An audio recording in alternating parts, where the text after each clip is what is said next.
Okay, so the next portion of this is once you're ready to actually get into the camper and start using it, right? So first off, we have the stairs here.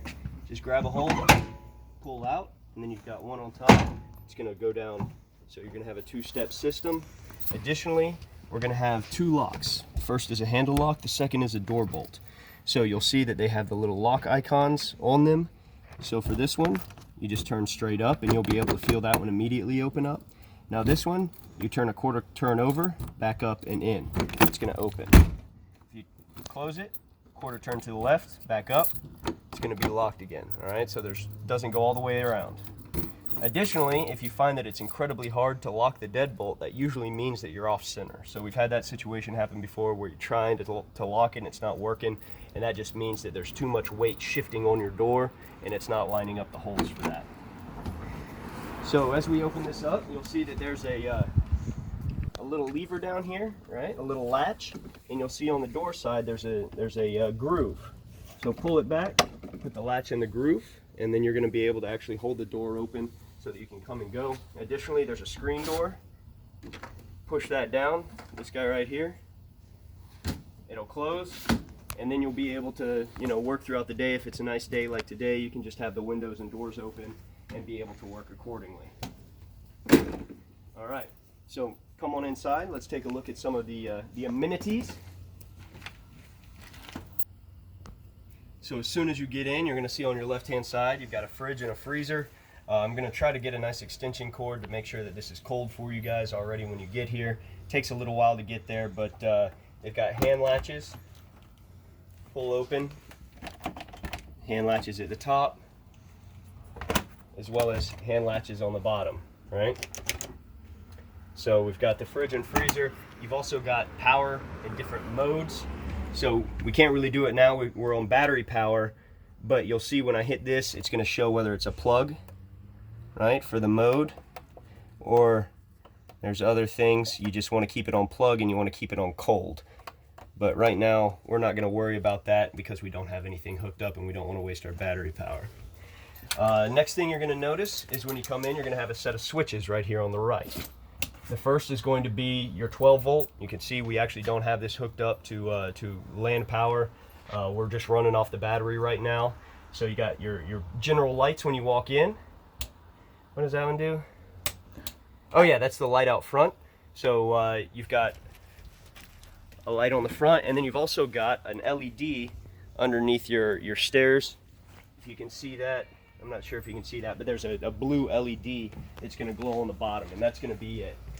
Now this one right here, you wanna be careful. You don't wanna turn this on unless you have your awning extended. So to extend your awning, there's a button right here, it says awning extend. So we're gonna click and hold that, and you're gonna see that awning is gonna automatically come out.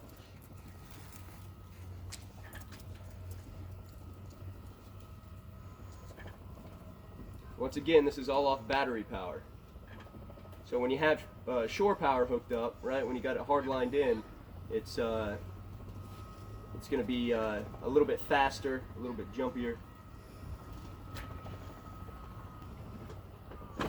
All right, so it extends all the way out, and you're going to see that there's a strip right under here, and that's going to be your LED bar that you can turn on using that red switch that I was just showing a minute ago.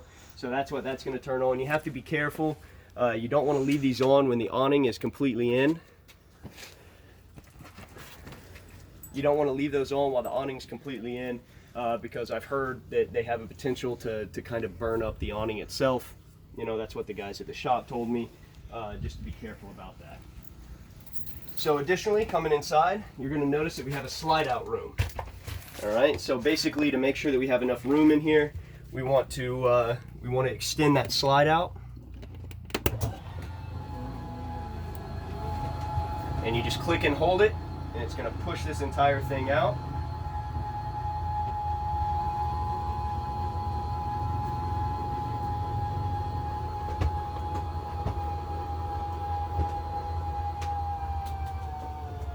And you're going to see it hit on top. Okay, and once it starts doing that tick, tick, tick, tick, tick, that means it's done. You don't want to let it do that for too awful long, but that means it's fully extended.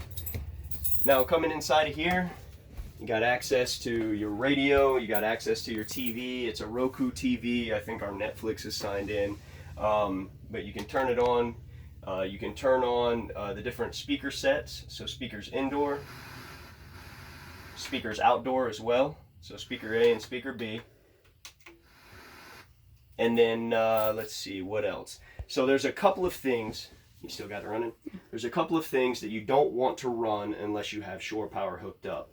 One of those is going to be your AC. You can run the fan, but you don't want to run the actual AC compressor unless you have enough amperage to be able to push it. Right? And this is going to be just like any other AC. And the second is going to be the hot water heater. So let me show you about that. So the hot water heater is already filled up. You're not going to have to worry about that. But basically, whenever you go and get plugged in, you want to be able to turn on. Yeah, so if you look underneath, there's water heater with gas, and then there's water heater with electric on the right side. So we have the gas on the front. You can run the water heater with that, but you still need something to be able to power it. And then we have the water heater electric. When you're hooked up to shore power, you want to go ahead and flip that electric on. And then you can also check your battery strength. You can check your water gauges, but those, in all honesty, aren't very accurate. I found that I think they get gummed up. So, you know, you can use them as a rough estimator, but if it says right now that the black tank is on 2/3, that's not true. We just emptied it out. So, so there's that. Microwave works just fine.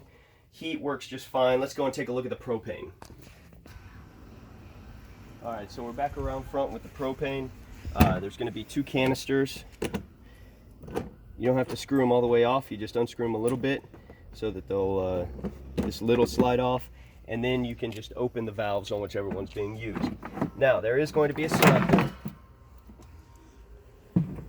There is going to be a selector here on front, right? And you're only going to use one at a time. So the little arrow is pointing to the can that's being used. So if you want to turn it on for gas, you simply turn on the one that you want for gas, and then that's going to work. If it runs out, you come out here, you switch it over to the other side, and there's actually a little gauge. It'll pop up red if it's empty down there, and then you just switch it over to the other one. And both of these are full right now. I don't know when you're watching this, but it'll tell you when they've run out. Now, there's a couple of things you can use gas for. One's the hot water heater. One is the stove, right? So for the stove, it takes a little bit of time to get the gas through the system. So you're going to need to open it up. You're going to need to let it come through and actually bleed out the lines because they're empty right now. And then turn it over. There's a light that you go over to, hold your lighter up to it, and just wait for it to light. It'll take a little bit of time to do so, but that'll light. Another thing is going to be the heat. The heat is going to be run off of this thermostat on the wall. So, in order to turn it on, you simply click it up to however warm you want. The thermostat's going to pick up when it's too cold inside.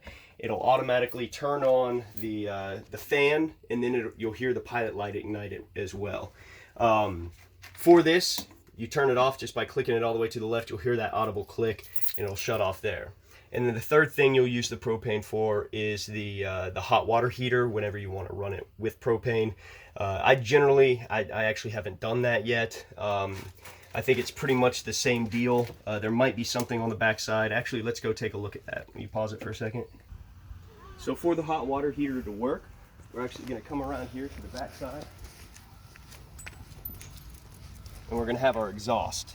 Now there's a plug in here that is, or a switch in here that's going to actually turn on the power to the hot water heater. You'll notice the way to get to that is you have a tab that's going to rotate, and you just simply pull out on the top, and then there's two buttons, 2 knobs that go through holes on the bottom.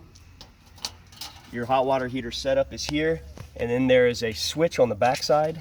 It is basically going to turn on and off your main control, right? This is basically a secondary switch. It's not going to turn on if the switches inside aren't on, but this turns on the whole system. So if you turn on the switch inside and you're not getting anything, more than likely this is still off, but we're going to try to keep that from being the case whenever you come and pick up the camper.